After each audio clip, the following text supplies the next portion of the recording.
अस्सलामुअलैकुम अज़ीज़ तलबा व तालिबात। मैं हूँ आपका chemistry teacher Ehsan Afroz, class नहम केमिस्ट्री बाब नंबर 3। आज के लेक्चर में हम बाब 3 के मशक़ी सवालात का आगाज़ करेंगे और आज हम पहला सवाल पढ़ेंगे कसीरुल इंतखाबी सवालात। तो इसके लिए आएँ चलते हैं वाइट बोर्ड की जानिब।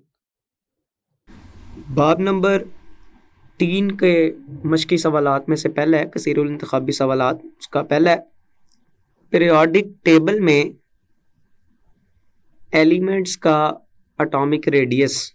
हमने पीरियोडिक टेबल के अंदर एलिमेंट के एटॉमिक रेडियस का रुझान बताना है यहाँ पे कि क्या होता है।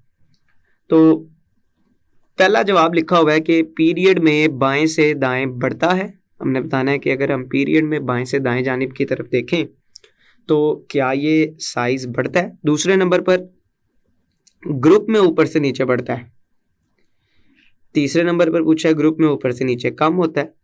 या चौथे नंबर है कि पीरियड में बाएं से दाएं तब्दील नहीं होता। दुरुस्त जवाब बताना हमने जो खसूसियात हैं पीरियोडिसिटी वो हमने बाब नंबर 3 में बड़ी तफसील के साथ समझी है और उसके अंदर हमने पढ़ा था कि जो एटॉमिक रेडियस है ग्रुप में जब हम ऊपर से नीचे आते हैं तो ग्रुप में ऊपर से नीचे आते हुए चूंकि शेल नंबर बढ़ता चला जाता है तो शेल नंबर के बढ़ने की वजह से जो एटॉमिक रेडियस है ग्रुप में ऊपर से नीचे आते हुए ये भी बढ़ना शुरू हो जाता है शेल के नंबर में इजाफे की वजह से। तो मैं ऊपर से नीचे चूंकि शेल नंबर बढ़ता है, अगर हम बात करें पहले पीरियड की पहले ग्रुप की बात करें तो पहले ग्रुप में पहला एलिमेंट है ये न्यूक्लियस हाइड्रोजन जिसमें एक शेल है। उसके नीचे आ जाएं तो लिथियम ये न्यूक्लियस और लिथियम के अंदर शेल की तादाद एक बढ़ गई है, 2 हो चुकी है। इससे नीचे आ जाएं सोडियम तो ये न्यूक्लियस इसमें शेल की तादाद फिर बढ़ चुकी है। अब इसमें कुल मिलाकर 3 शेल हो चुके हैं।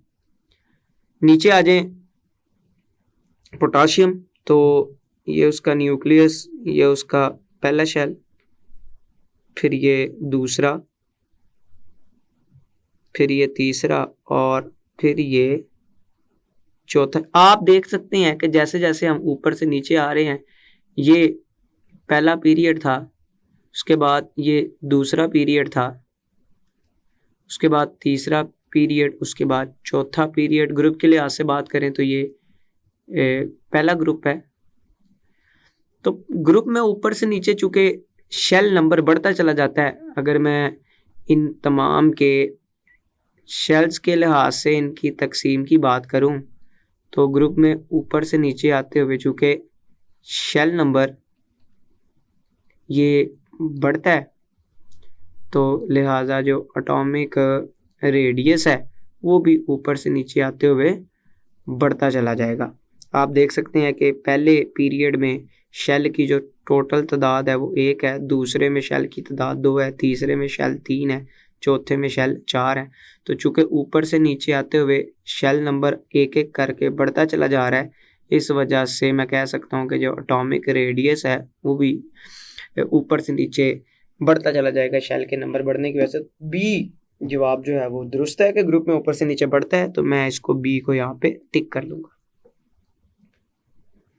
दूसरा सवाल है जब एटम में इलेक्ट्रॉन जमा किया जाता है तो एनर्जी की जो मिकदार खारिज होती है वो क्या कहलाती है। जब हम इलेक्ट्रॉन खारिज करेंगे, मैं मिसाल लेता हूँ, सोडियम की बात करते हैं। सोडियम जिसका एटॉमिक नंबर है 11, अगर मैं इसकी इलेक्ट्रॉनिक कन्फिग्रेशन देखूं तो वो बनती है 1s2 2s2 2p6 और 3s1। तो जो सबसे बैरूनी शेल है वो तीसरा है और वो तीसरे के एस सब शेल के अंदर सिर्फ एक ही इलेक्ट्रॉन मौजूद है। लिहाजा अगर मैं ये स्ट्रक्चर बनाऊं सोडियम का तो ये न्यूक्लियस, ये इसका पहला शेल, ये सोडियम का न्यूक्लियस के गिर्द दूसरा शेल और ये सोडियम का न्यूक्लियस के गिर्द तीसरा शेल। तीसरे शेल में इलेक्ट्रॉन की तादाद सिर्फ 1। अगर मैं ये इलेक्ट्रॉन यहाँ से निकालता हूँ तो इलेक्ट्रॉन निकालने के लिए मुझे इस एटम को क्या देनी पड़ेगी, एनर्जी देनी पड़ेगी, और जितनी एनर्जी इस एटम को चाहिए होगी इलेक्ट्रॉन को बाहर खारिज करने के लिए, वो एनर्जी क्या कहलाती है, आयोनाइजेशन एनर्जी कहलाती है। अगर आपने एटम से कुछ निकालना है तो बदले में उसको कुछ तो देना पड़ेगा, और जो चीज़ आप एटम को देंगे इलेक्ट्रॉन हासिल करने के लिए वो एनर्जी की शक्ल में होगी, और वो एनर्जी एटम की आयनाइजेशन एनर्जी कहलाएगी। तो दुरुस्त जवाब इस सवाल का बी ही बनता है, चूंकि बी पर आयनाइजेशन एनर्जी लिखी हुई है तो मैं इसको टिक कर दूंगा। तीसरे नंबर पर सवाल है कि मेंडलीफ के असल पीरियोडिक टेबल की बुनियाद थी। 4 नीचे जवाब दिए गए हैं कि मेंडलीफ के पीरियोडिक टेबल की बुनियाद इलेक्ट्रॉनिक कन्फिग्रेशन थी, एटॉमिक मास थी, एटॉमिक नंबर थी, या सब शेल का मुकम्मल होना था। तो असल में मेंडलीफ ने सबसे पहला पीरियोडिक टेबल चूंकि पेश किया था जिसमें एलिमेंट्स को तरतीब दिया गया था उनके बढ़ते हुए एटॉमिक मास की बुनियाद पर, तो बी जवाब जो है वो ज़्यादा दुरुस्त है, तो मैं इसको टिक करूंगा। जबकि एटॉमिक नंबर की दरियाफ्त के बाद ये नज़रिया मुकम्मल तौर पर बदल चुका था, एटॉमिक नंबर को ज़्यादा बुनियादी अहमियत हासिल हो चुकी थी एटॉमिक मास की निस्बत, लेकिन मेंडलीफ का पीरियोडिक टेबल ये एटॉमिक मास के ऊपर मबनी था। उसके बाद चौथे नंबर पर है सवाल कि long form of periodic table की बुनियाद क्या है। लॉन्ग फॉर्म ऑफ की आज हम जब जदीद पीरियोडिक टेबल देखते हैं जिसमें खसूसियात सारी बताई गई हैं पीरियोडिक टेबल में एलिमेंट्स की, तो ये long form of periodic table कहलाती है, और इसके मुताबिक अब पीरियोडिक टेबल में एलिमेंट को बढ़ते हुए एटॉमिक नंबर की बुनियाद पर चूंकि तरतीब दिया गया, लिहाजा जो बी जवाब है वो दुरुस्त है, मैं इसको यहाँ पे टिक करूँगा। उसके बाद 5वां सवाल है कि long form of periodic table की मौजूदा शक्ल में चौथा और 5वां पीरियड क्या कहलाते हैं।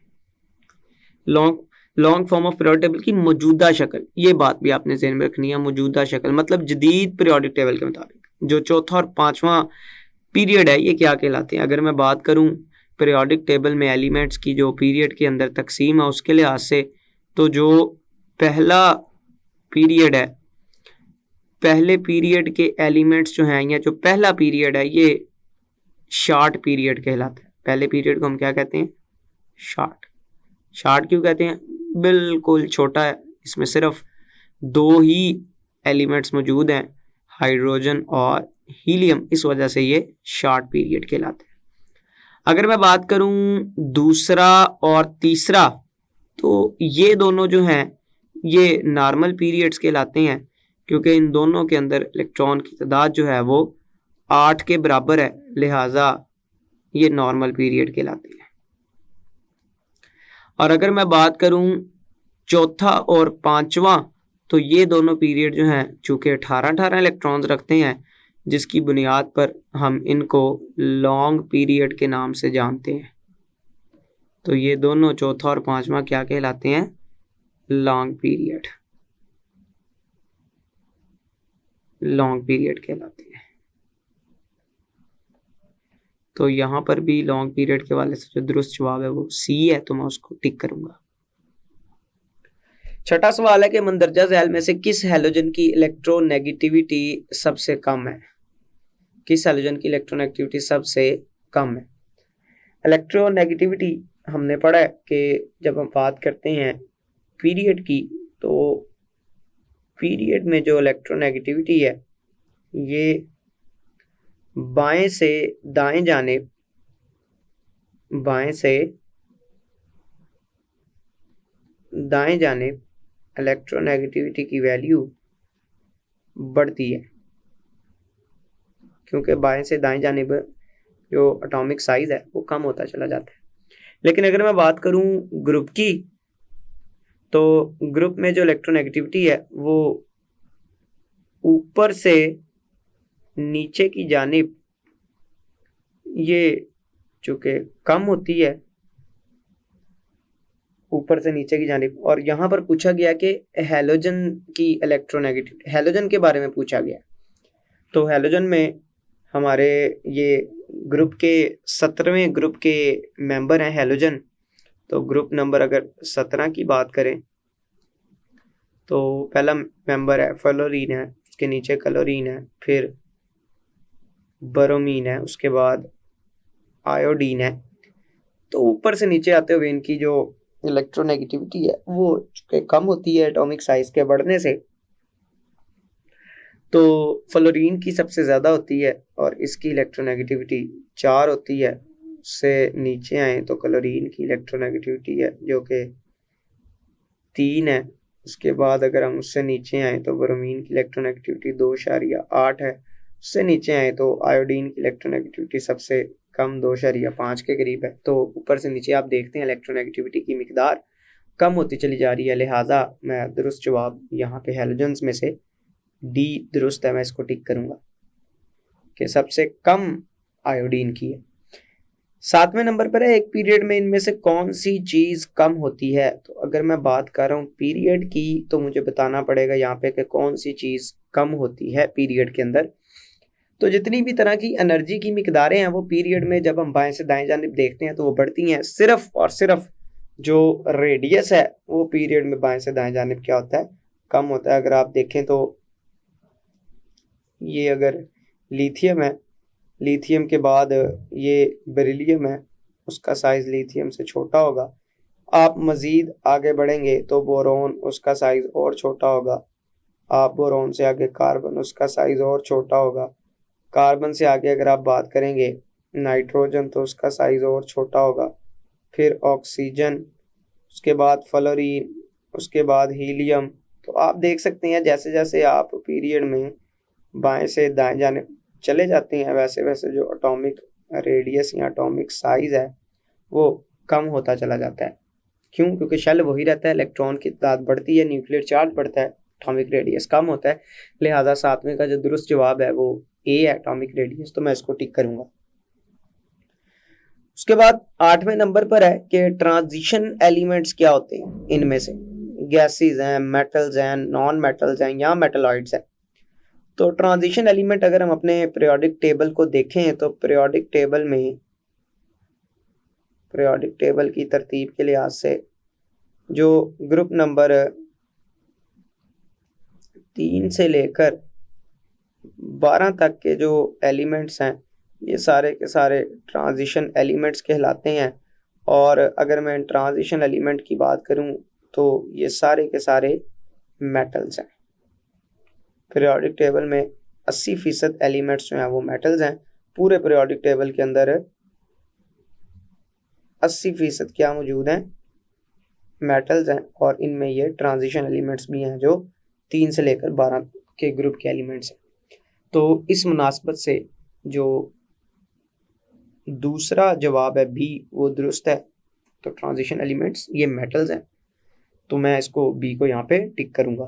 9वें नंबर पर सवाल है कि आयनाइजेशन एनर्जी के मुतालिक हमने बताना है कि गलत बयान कौन सा है। गलत की निशानदेही कर दी है, मतलब 4 जो जवाब दिए गए हैं ए, बी, सी और डी, इनमें से 3 जवाब तो दुरुस्त हैं। हमने उनको नहीं देखना, हमने जो गलत है उसको टिक करना है। आयनाइजेशन एनर्जी ये एनर्जी की वो मिकदार है तब एटम को चाहिए होती है जब किसी एटम के वैलेंस शेल में से हम एक इलेक्ट्रॉन को खारिज करते हैं। तो इसके लिए जितनी एटम को एनर्जी चाहिए होती है वो एनर्जी क्या कहलाती है, उस एनर्जी को आयोनाइजेशन एनर्जी का नाम दिया जाता है। तो हमने बताना है कि आयनाइजेशन एनर्जी के हवाले से गलत बात कौन सी है। तो सबसे पहले अगर हम ऑप्शन देखें तो इसमें लिखा हुआ है कि इसकी पैमाइश किलोजूल पर मोल में की जाती है। फिर है एनर्जी जज़ब होती है।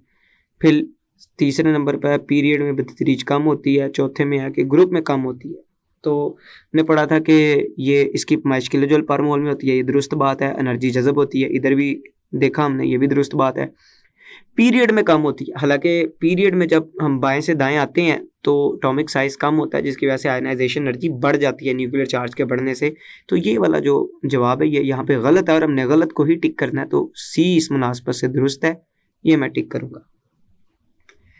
10वां सवाल है कि इलेक्ट्रॉन अफिनिटी के मुतालिक हमने गलत बयान बताना है। तो इलेक्ट्रॉन अफिनिटी क्या थी, किसी गैसी एटम के वैलेंस शेल में एक इलेक्ट्रॉन दाखिल करने के लिए एटम जो एनर्जी खारिज करता है, एनर्जी की वो मिकदार क्या कहलाती है? इलेक्ट्रॉन अफिनिटी कहलाती है। तो इसके बारे में हम देखते हैं कौन सा बयान दुरुस्त है और कौन सा गलत है। पहले नंबर पर पैमाइश किलो जूल पर मोल में की जाती है, दुरुस्त बात है। इसमें एनर्जी का अखराज होता है, ये भी हमने देख लिया, दुरुस्त बात है। पीरियड में बतदरीज कम होती है, ये गलत है। पीरियड में चूंकि जब हम बाएं से दाएं आते हैं तो पीरियड के अंदर चूंकि बाएं से दाएं आते हुए जो साइज है एटम का वो कम होता चला जाता है और साइज के कम होने से न्यूक्लियर जो चार्ज है वो बढ़ता है। तो न्यूक्लियर चार्ज के बढ़ने से इलेक्ट्रॉन अफिनिटी कम होती बढ़ती चली जाती है, लिहाजा यहाँ पे लिखा है कम होती है। तो ये गलत बयान लिखा हुआ है, तो इसको मैं टिक करूँगा यहाँ पे। अजीज़ तलबा व तलबात, आज के लेक्चर में आपने बाब नंबर 3 के कसीरुल इंतखाबी सवालात को समझकर हल करने की कोशिश की है। मैं उम्मीद करता हूँ आज का लेक्चर आपको बखूबी समझ आया होगा। आप इसको अच्छी तरह से तैयार करेंगे। अल्लाह आपका हामी व नासिर है। अस्सलामु अलैकुम।